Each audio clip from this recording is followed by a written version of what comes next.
Welcome students in your social class.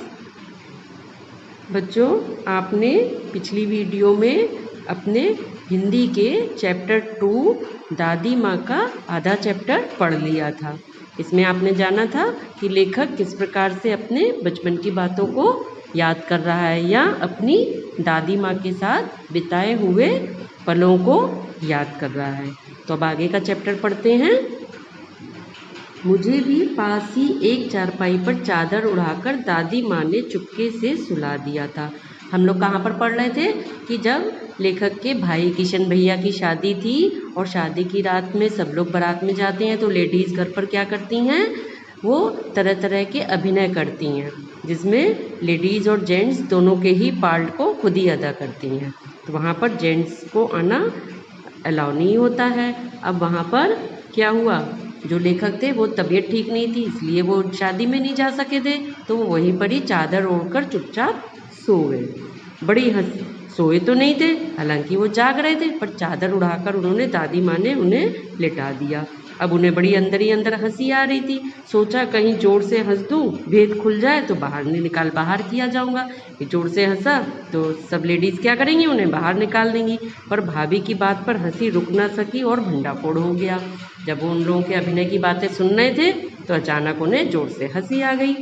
देबू की माँ ने चादर खींच ली। अब जो एक कोई लेडी थी देबू की माँ, उन्होंने उसकी चादर खींची और कहा, कहो दादी ये कौन बच्चा सोया है, बेचारा रोता है, शायद दूध तो पिला दूँ। यानी कि वो हंसी उड़ा रही थी कि ये छोटा सा बच्चा है, लाओ इसे दूध तो पिला दूँ। हाथापाई शुरू हुई, दादी माँ बिगड़ी, लड़के से क्यों लगती हो। तो दादी माँ उन्हीं पर ही बिगड़ गई कि लड़के से क्यों लगती हो। सुबह रास्ते में देबू की माँ मिली, कल वाला बच्चा भाभी। वो एकदम से मिली तो कहने लगी, कल वाला बच्चा भाभी। मैं वहाँ से ज़ोर से भागा, वो जो थे ज़ोर से भागे कि ये मुझे पकड़ के अभी डांटेंगी। दादी माँ के पास जाकर खड़ा हुआ। वस्तुतः किसी प्रकार का अपराध हो जाने पर जब हम दादी माँ की छाया में खड़े हो जाते, अभयदान मिल जाता। अभयदान यानी कि मतलब डर से मुक्ति मिल जाती उन्हें। तो होता है आप लोगों के साथ भी ना, जब आप कोई गलती करते हैं घर पर और आपकी अगर मम्मी पापा डांट रहे हैं आपको, तो आप दादी माँ या बाबा के पास जाके खड़े हो जाते हैं, उनके पीछे छुप जाते हैं, जिससे क्या होता है आपको लगता है ये हमें बचा लेंगे। तो आपको क्या मिल जाता है उस समय, अभयदान मिल जाता है। तो इसी तरीके से उन्होंने भी किया। स्नेह और ममता की मूर्ति दादी माँ की एक एक बात आज कैसी कैसी मालूम होती है। वो याद करके कह रहे हैं कि स्नेह और ममता की मूर्ति जो मेरी दादी माँ थी, उनकी एक एक बात आज कैसी लग रही है। ये होता है ना, जब हम किसी के साथ रह रहे होते हैं उस वक्त हमें उसकी अहमियत का इतना अंदाज़ा नहीं होता जितना जब हम उससे दूर होते हैं तब हमें एहसास होता है। परिस्थितियों का वात्या चक्र जीवन को सूखे पत्ते सा कैसा नचाता है, इसे दादी माँ खूब जानती थी। यानी परिस्थितियों का वात्या चक्र मतलब जैसे कि हवा का बवंडर होता है, तो इसी तरह से परिस्थितियों का बवंडर होता है ना। कभी कभी परेशानी वाली परिस्थितियाँ आती हैं, कभी अच्छी परिस्थितियाँ आती हैं। तो इस तरीके से परिस्थितियों का जो बवंडर होता है वो जीवन को सूखे पत्ते की तरह से नचाता रहता है। परिस्थितियों के हिसाब से ही आदमी दौड़ता रहता है ना।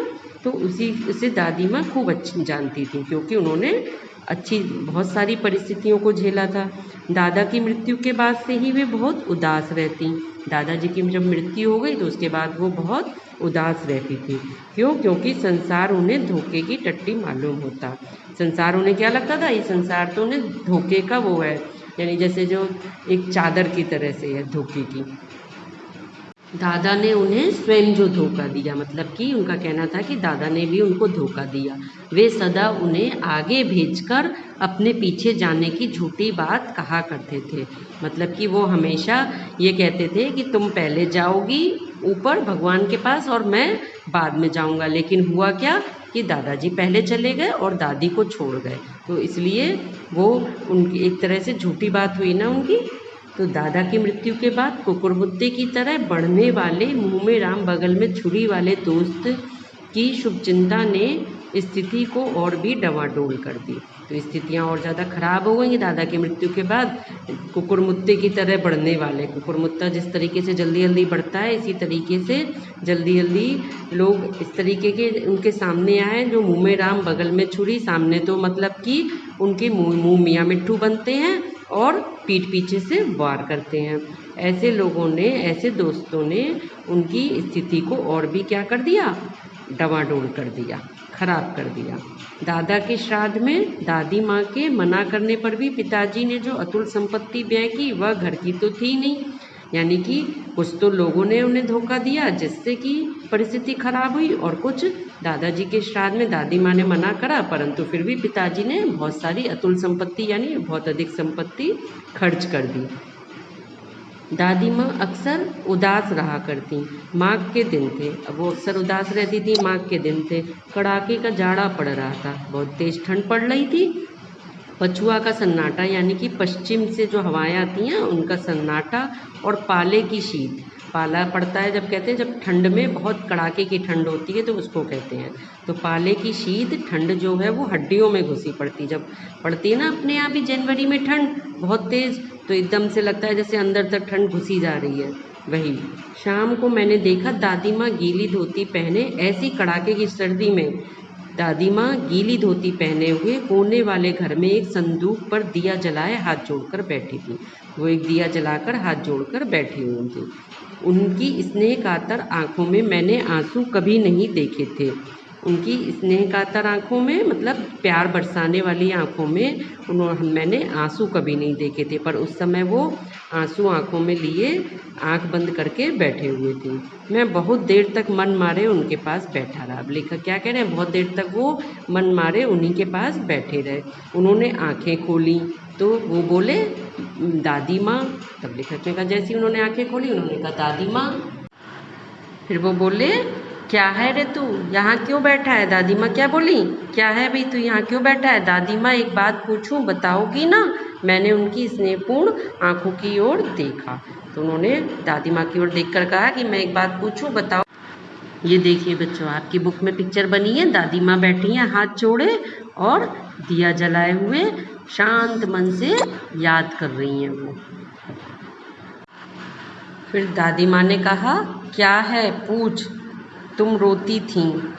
वो कहने लगे कि तुम रोती थीं। दादी माँ मुस्कुराई, पागल तूने अभी खाना भी नहीं खाया ना, चल चल। तो दादी माँ बात बदलने के लिए उससे कहने लगी कि पागल तूने अभी खाना भी नहीं खाया है, चल चल तुझे खाना दूँ। तो मैंने कहा धोती तो बदल लो दादी माँ, मुझे सर्दी गर्मी नहीं लगती बेटा। वे मुझे खींचती रसोई में ले गई, रसोई में ले जाके बोली कि मुझे सर्दी गर्मी नहीं लगती। सुबह मैंने देखा चारपाई पर बैठे पिताजी और किशन भैया मन मारे कुछ सोच रहे हैं। दूसरा चारा ही क्या है, बाबू बोले रुपया कोई देता नहीं, कितने के तो अभी पिछले भी बाकी हैं। वे रोने रोने से हो गए, यानी कि उन्हें रुपयों की ज़रूरत थी तो इसलिए वो उदास बैठे हुए थे। तो दादी माँ बोली रोता क्यों है रे। दादी माँ ने सहलाते हुए कहा मैं तो अभी हूँ ना जिंदा। उन्होंने संदूक खोलकर एक चमकती सी चीज़ निकाली। तेरे दादा ने यह कंगन मुझे इसी दिन के लिए पहनाया था। उन्होंने अपने पास से कंगन निकाल के उनके पिताजी को दिए और उनका गला भराया कि मैंने इसे पहना नहीं, इसे सहेज कर रखती आई हूँ, यह इनके वंश की निशानी है। और उन्होंने आंसू पोंछकर कहा पुराने लोग आगा पीछा सब सोच लेते थे बेटा। पुराने लोगों का क्या है, उन्होंने क्या किया, कंगन पहने नहीं उठाकर रखे हुए थे कि किसी कठिन परिस्थिति में काम आएंगे, और इस समय जब उसके पिताजी को ज़रूरत थी तो उन्होंने वो कंगन निकाल कर दे दिए। तो पुराने लोग क्या करते थे, अपने आगे तक की परिस्थितियों को सोच कर चलते थे। सचमुच मुझे दादी माँ शाप भ्रष्ट देवी सी लगी, यानी कि उन्हें वो एक बिल्कुल जो जिसमें कोई बुराई ना हो ऐसी देवी सी लगी उन्हें। और धुंधली छाया क्या हुई, विलीन हो गई, यानी कि गायब हो गई। मैंने देखा कि दिन काफ़ी चढ़ाया है। पास के लंबे खजूर के पेड़ से उड़कर एक कौवा अपनी घिनौनी काली पांखें फैलाकर मेरी खिड़की पर बैठ गया। अब ये प्रेजेंट का टाइम आ गया जब लेखक ने सोचना शुरू किया था ना, धुंधली छाया दिखाई देने लगी थी उन्हें अपनी दादी की। उसके बाद अब ये प्रेजेंट में आ गए कि इसी समय वो खजूर के पेड़ से उड़कर एक काला कौवा आया और अपने काले काले पंख फैलाकर खिड़की पर बैठ गया। हाथ में अब भी किशन भैया का पत्र कांप रहा है। अब उनके हाथ में क्या है, किशन भैया का आया हुआ पत्र है। किशन भैया का उनके पास आया हुआ पत्र कहाँ पर आया। काली चींटियों सी कतारें धूमिल हो रही हैं। काली चींटियों की लाइन जैसे होती है ना, वो उन्हें नज़र आ रही है, धूमिल हो रही है अब धीरे धीरे। आँखों पर विश्वास नहीं होता, उनको अपनी आँखों पर विश्वास नहीं होता। मन बार बार अपने से ही पूछ बैठता है, क्या सचमुच दादी माँ नहीं रही। तो यानी कि उनके भैया का पत्र आया कि दादी माँ अब नहीं रही।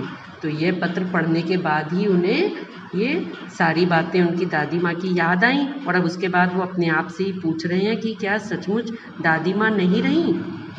उन्हें अपने आप पर इस बात पर विश्वास नहीं हो रहा है। तो आपने देखा बच्चों, लेखक को अपनी दादी जी के साथ कितना स्नेह था स्नेह। उनकी हर बात को वो कैसे याद कर रहे थे। तो आप लोगों को भी अपनी दादी बाबा बड़े लोगों का आदर करना चाहिए और उनका कहना भी मानना चाहिए। उनकी सेवा भी करनी चाहिए। सेवा इन द सेंस, उनको किसी भी चीज़ की ज़रूरत है तो आप उनकी ज़रूरतों को पूरा करें। जो छोटे मोटे काम उनके आप कर सकते हैं वो तो आप कर ही सकते हैं ना, तो उनको ज़रूर करना चाहिए। ओके, चलिए अब मैं आपको इस चैप्टर के कठिन शब्दों की इमला बोल रही हूँ, तो आप सभी अपनी नोटबुक और पेंसिल लेके तैयार हो जाइए और इमला लिखिए। ओके, चलिए बच्चों, अब मैं डिक्टेशन बोल रही हूँ। आपको 20 शब्द बोलूँगी, वो सभी शब्द आपको अपनी कॉपी पर लिखने हैं। Okay, now start. पहला शब्द है शुभ चिंतक। लिखिए सभी, शुभ चिंतक। नेक्स्ट, प्रतिकूलता। सेकंड वन इज प्रतिकूलता। नेक्स्ट, धुंधली। लिखिए, धुंधली। नेक्स्ट वन इज अदृश्य। क्या? अदृश्य। इसके बाद लिखिए, कौन सा नंबर आ गया? 5th, pneumonia. निमोनिया क्या है? एक बीमारी का नाम है, निमोनिया। नेक्स्ट, विसूचिका। विसूचिका, विसूचिका यानी हैजा की बीमारी। अगला लिखिए, मिश्रित। मिश्रित, मिश्रित यानी मिला हुआ। उसके बाद 8वें नंबर पे लिखिए, गुग्गल। गुग्गल, गुग्गल यानी पूजा की सामग्री होती है, गूगल बोलते हैं जिसे। ये आपका गूगल वाला नहीं है, ये है गुग्गल। मिक्सचर। Next, mixture. उसके बाद लिखिए 10वें नंबर पे निक्सार। निक्सार। आगे आशीर्वाद। आशीर्वाद। ध्यान से मात्राएं लगाइएगा, मात्राओं की गलती नहीं होनी चाहिए और देखकर नहीं लिखेंगे, अपने आप लिखिएगा। भंडाफोड़। भंडाफोड़ यानी किसी की बात को खोल देना, भंडाफोड़ कर देना। परिस्थितियों। कौन सा नंबर चल रहा है अब? 13 नंबर, परिस्थितियों। नेक्स्ट इज वात्या चक्र। वात्या चक्र आपको बताया था ना, क्या? बवंडर, हवा का बवंडर, किसी भी परिस्थितियों का बवंडर। पछुआ। कौन सा नंबर है? 15th, पछुआ। उसके बाद लिखिए सन्नाटा। क्या? सन्नाटा। सन्नाटा यानी शांति एकदम। 17वें नंबर पे लिखिए कुकुरमुत्ता। कुकुरमुत्ता ये एक पौधे का नाम है जो बहुत तेजी से बढ़ता है। 18 नंबर पे स्नेहपूर्ण। स्नेहपूर्ण, स्नेह से भरी हुई, प्यार से, प्रेम से भरी हुई। 19 नंबर पे घिनौनी। घिनौनी यानी कोई गंदी चीज जिससे आपको घृणा हो, घिनौनी। उसके बाद लास्ट वन इज विश्वास। विश्वास यानी कॉन्फिडेंस, किसी पर विश्वास होना। कितने शब्द हो गए? 20। तो ये पूरे 20 वर्ड्स आपको कॉपी पर लिखने हैं। बार बार सुनिए इनको और उसके बाद कॉपी पर लिखिए। Okay, bye bye.